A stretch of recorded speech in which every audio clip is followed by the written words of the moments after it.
Hi everybody, new video for Big Apple 5. I'm here in Times Square today, and I decided to come to Times Square because it is a bit of an iconic place of New York. And today I really want to talk about an iconic tobacco. Why is that? Because I mean, Times Square, everybody wants to come to Times Square. They have this hype, this image, this idea of Times Square. But in reality, I really don't like Times Square. I think there is really nothing here. There is really no reason to come here. And it's just the idea behind it. And this is exactly the reason behind this video. I want to talk about the idea of the Balkan Sobranie smoking mixture. First of all, why I pronounce it Sobranie instead of Sobrani? I know that in English it would be Balkan Sobranie. But if you take the Russian word, Sobranie, Sobranie means group of people, meeting, encounter. So it's something that, to me, it always, let's say, stimulated the idea of the meeting of these Balkan tobaccos, of these Oriental tobaccos. So it's very poetic and romantic. But again, I think it's an empty idea. Everybody has this idea of this legendary tobacco, something that you remind from your youth or from, I don't know, 40 years ago.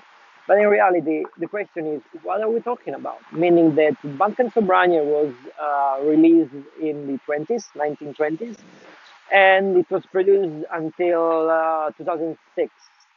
But during this period, it changed ownership several times, and the recipe changed as well. Therefore, the question is, when you are talking about Balkan Sobranie, what are you talking about exactly? What kind of tobacco? What years? What recipe? It's very difficult to answer this question. And even if you're able to find an open tin today, you're still trying a tobacco that aged like 40 years. So it's very different from what it was 40 years ago when it was new, fresh. So it's very difficult to talk about it in a constructive manner.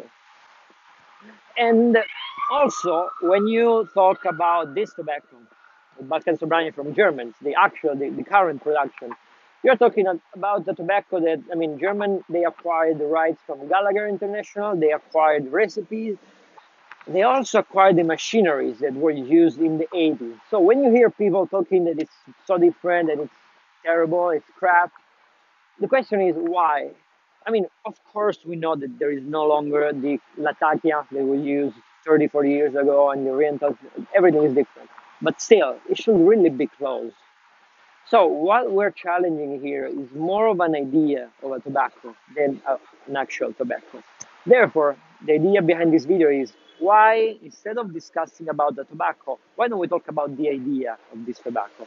And to do so, I mean, I decided to take all the version of this tobacco that we have on the market, because this tobacco is so iconic, it's so legendary, that you have like a number of version produced by other brands. They are always claiming they have the original recipe. They are recreating the original tobacco just because, they want to follow the hype. So I took the Balkan Sobranie. They don't say it explicitly, but I mean, if you look at the tin, the graphic really is close, so the reference is uh, evident. Then we have the subtly. They are pretty explicit. Balkan Sobranie mix match. And then we have the White Knight, which is Rasolet, which is very nice. Rasolet was a big fan, a big smoker of the Balkan Sobranie original smoking mixture. And he decided to follow his memory and recreate his own version as an homage of the tobacco he loved the most, which is a very nice approach, I think. And to complete this comparison and this challenge, let's say, this throwdown, I decided to take from my own cellar a bag of the latest version of the Balkan Sobranie that was produced in the early 2000s. I bought this, I think, 2007, 2008, and it stored in my cellar for a while. I had a couple of those, and I decided to take one of them. This was purchased in Italy, as you can see, because it was only available in Italy and I think in Greece in the early 2000s. This was produced by Gallagher International and made in UK. So here we have a number of versions, and now let's move to a warmer place to do the unboxing and see how they look like before trying them. It's going to be a very interesting and very difficult comparison, but I like challenges.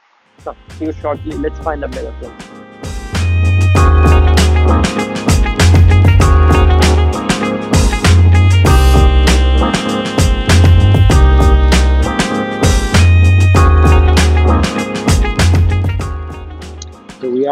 moved to a warmer location, and now I'll show you the unboxing. I just did the unboxing for the Italian version of this video, and now I will show you how they look like because they are very interesting.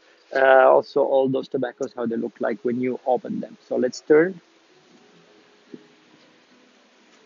I came here to Bryant Park because it's a bit warmer.